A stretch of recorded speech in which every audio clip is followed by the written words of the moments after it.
திமுகவின் துணை பொதுச் செயலாளர், வனத்துறை அமைச்சர், முன்னாள் கல்வி அமைச்சர் பொன்முடி ஆல்ரெடி மேடை பேச்சில் பெண்களை இழிவுபடுத்தும் விதமாக ஓசின்னு கேவலப்படுத்தினாரு. அப்பவுமே பெண்கள்லாம் பயங்கர அதிருப்தி.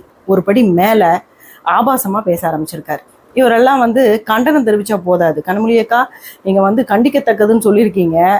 அவர் துணை பொதுச் செயலாளர் பொறுப்புல இருந்து நீக்கியிருக்காரு முதல்வர் அவர்கள்.